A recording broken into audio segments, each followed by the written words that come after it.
We've shown in the past that after a single injection, we see doubling of the expected median overall survival. Here again, we got fast track designation and orphan drug designation based on these data from the FDA. We published it in Nature. Welcome back inside our proactive newsroom, and joining me now is Paul Peter Tak. He is the CEO of Candel Therapeutics. And Paul Peter, it's great to see you again. How are you? I'm very well, glad to be here. Thank you for inviting me. Things are going very well. Good to have you along. And I know that you've released your financial numbers, but really the importance of this quarter was about things that were able to be accomplished by the company. And I thought that's where we'd start. So tell me a little bit about some of the key moments that you had during this quarter.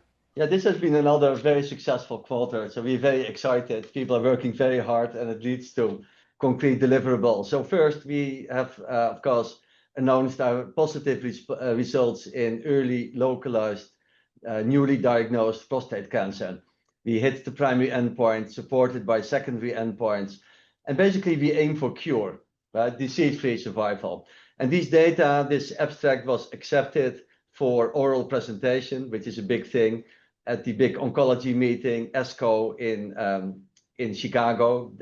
Results were presented by Ted DeWeese, who's the CEO and Dean of Johns Hopkins, so a very high-profile leader in the field. So that was the first big deliverable, the big success.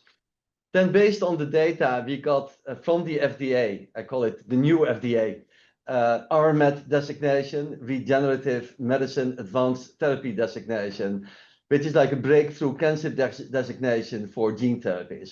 So this is great validation. And importantly, we went to the FDA with the data in hand. Right? Sometimes companies go before they've seen the data, and then maybe the data are different from what everybody hoped for. With the data in hand, we got the RMAT designation, which gives us all kinds of benefits in terms of potentially accelerating the process.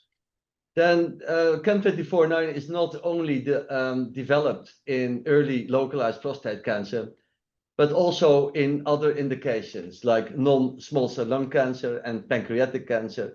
We continue to develop the protocols for this for potentially registrational clinical trials. If we just focus on pancreatic cancer for a moment, we got in the past from the FDA, based on the very encouraging overall survival data, fast track designation, orphan drug designation. But now we also reached out for the first time to the European regulators, the EMA. And we just announced a few weeks ago that we got orphan designation from the EMA for pancreatic cancer as well. And meanwhile, in the background, we worked very hard on getting ready for BLA submission for CAN-2409 in prostate cancer. A lot of work is going on, focused on manufacturing in a partnership with SAFC, Merck Millipore in California, one of the largest manufacturers of adenoviruses in the world. And this work is also going very well. And that's really set you up for the rest of this year, and more importantly into 2026 as far as U.S. approval and things like that. So there's still a lot of work to go, but it seems like 2026 could be as pivotal as 2025 has been so far. Absolutely. This could be a transformative year. So we are planning for success. We are developing the late-stage protocols in lung cancer and pancreatic cancer, working with the key experts in academia, working with the FDA, but also we advanced to BLA submission, which would be a huge thing for the company. And the good thing is all of this is within the current runway. So we have secured the funding to do all the things that I just mentioned, the enabling work in lung cancer and pancreatic cancer, getting to the BLA submission and beyond with a runway that's unaltered into Q1 2027. Yeah, I want to ask you about that in just a second, but we should also mention you do have other things under work as well, CAN-3110, which I know you're waiting for some data later on this year as well.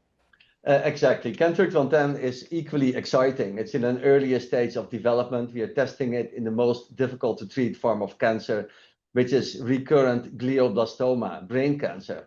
And these patients have failed everything.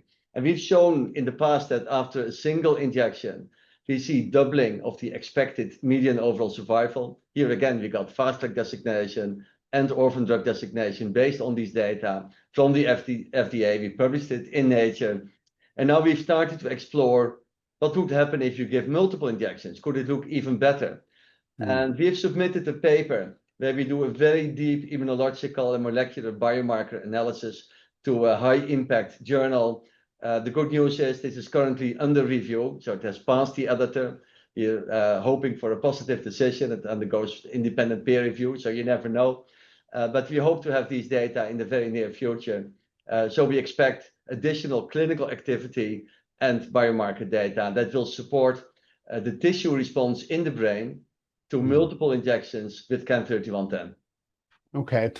Just on that runway into 2027, put your company in a unique position in the industry that you're in. There's a lot of companies that can't say they've got over a year and a bit of runway in order to get some things done. Absolutely right. We are well funded. Of course, the top priority is to get the program in prostate cancer over the finish line. I think it will also create a lot of value to be able to say we have a protocol for a potentially registrational clinical trial in therapy-resistant non-small cell lung cancer. Having said that, we will only really start the enrollment if we have secured additional funding, which needs to be largely non-dilutive funding. But we will have all these protocols in place in the near future, which will also create value, also for potential partnership discussions. Absolutely. Makes a lot of sense. Paul Peter, thank you so much. Good update. Good to see you as well. And we'll talk again real soon, okay? Thank you so much. Have a great day. Thank you. All right, there is Paul Peter Taki, is the CEO of Candel Therapeutics.